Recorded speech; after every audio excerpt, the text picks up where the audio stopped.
Welcome to the Seller Roundtable e-commerce coaching and business strategies with Andy Arnott and Amy Wees.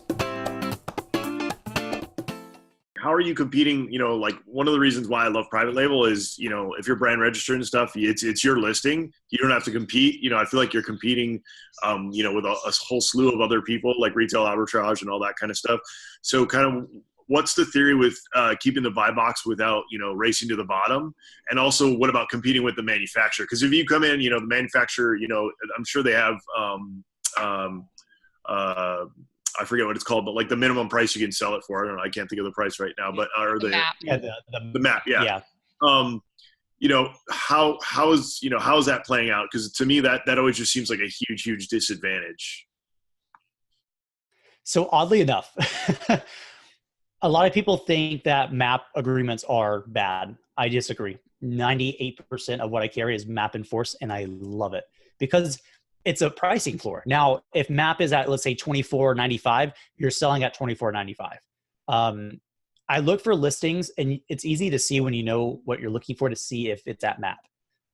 Now, can you have certain situations where somebody goes below map? Sure. With wholesale, again, it's the long game. So if I see somebody go below map, they're doing one of two things. They're trying to tank, which it's not going to happen because, let's say there's 8 of us on here and we're all wholesalers. We're not moving. So the likelihood of that happening, probably low, but the second thing that can happen, which is more likely, is they're trying to liquidate. So they're going to sell out. They're going to pull a buy box. That's fine. You're going to pull it for a week. Cool. I don't care because you're not going to restock. So me not having sales for that listing, let's say for a week, not a big deal because I'm going for the long run. So what's a week out of a year? Not a big deal. And it's about that relationship you have with the brand.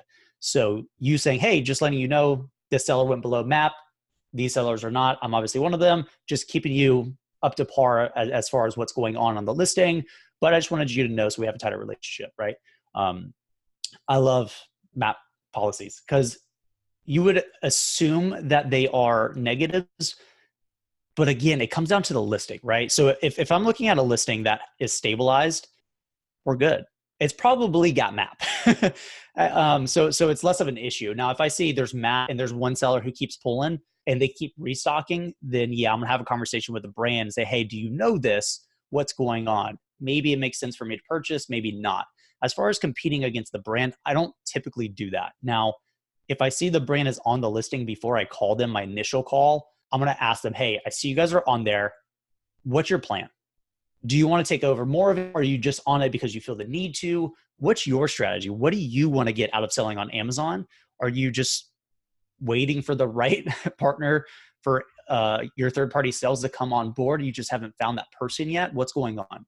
Sometimes it's not a big deal. Sometimes it can be, right? They might give you a map of $24.95 and then they say at $24.90.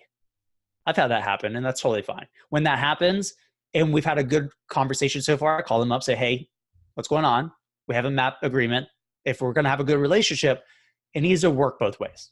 It's not, okay, not a big deal. I'm going to break map. I'm going down. Sorry, you didn't really honor your side of it. In which case, I'm going to liquidate and get out of that listing. That happens not that often. It's happened one time. As far as competing for the buy box, though, it's really not that bad. Like I don't price below by penny. I match.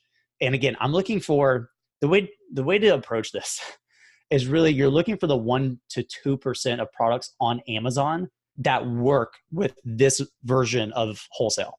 So that means there's a lot of listings that may be profitable, but they're really going to be too much work for the reward, in which case I pass on those all day long because I'm like, yeah, I can make money on that, but the price is like this and there's a lot of sellers jumping in, jumping out. I'm okay. Because it's not, again, stabilized or mature. It really comes down to what is the state of that listing, and everything else stems from that.